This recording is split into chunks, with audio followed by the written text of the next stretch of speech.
Oke, saya kembali ke Mas Jayadi. Mas Jayadi, Ridwan Kamil ini kan kalau kita lihat rasa-rasanya lebih berat gitu ya. Dari Golkar pun mengatakan akan ke Jakarta gitu. Nah, ada sebetulnya nggak sih faktor gitu yang bisa menghambat Ridwan Kamil untuk kembali lagi ke Jawa Barat dan langsung terjun ke Jakarta? Kalau yang menghambat di Jawa Barat secara elektoral sekarang nggak ada untuk Kang Emil.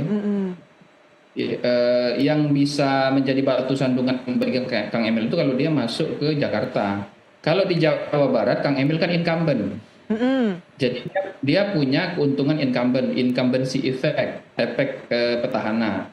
Kalau Ridwan Kamil ke Jakarta, posisinya bukan incumbent, posisinya adalah penantang. Maka dia tidak punya keuntungan sebagai petahana, begitu. Biasanya kalau berhadapan dengan incumbent yang cukup baik, ya, maka penantang itu bisa menang kalau dia betul-betul kontras dengan incumbent dari sisi positif, betul-betul kontras gitu.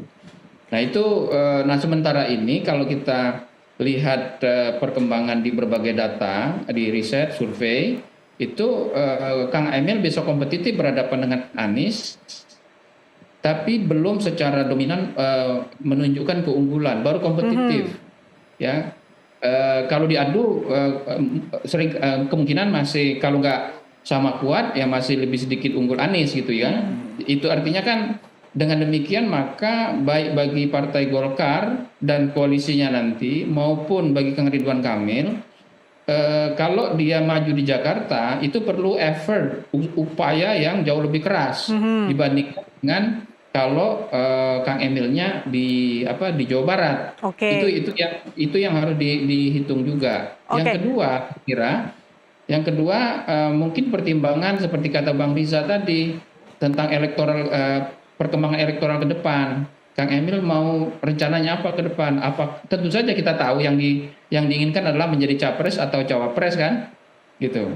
Kalau capres cawapres, memang Jakarta menjadi salah satu platform yang cukup baik karena sudah ada pengalaman. Tapi kalau misalnya sasarannya cawapres, maka nanti kekuatan yang bisa dibawa oleh Kang Emil adalah apabila dia membawa suara dari wilayah-wilayah yang besar suaranya.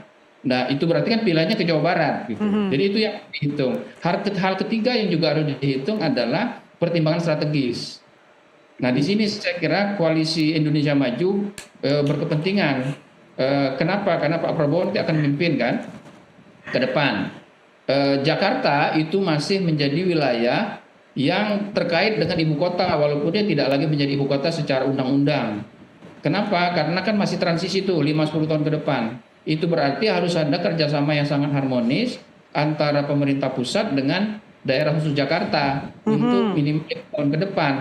Nah, diasumsikan bahwa kalau gubernur Jakarta itu adalah orang yang segaris secara politik dengan pemerintah pusat, mungkin itu akan lebih mudah gitu.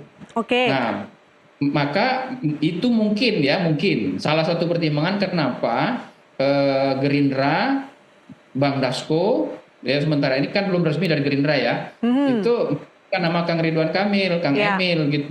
Nah, tapi ini kan juga ada gamblingnya. Bagaimana kalau ternyata itu kalah gitu?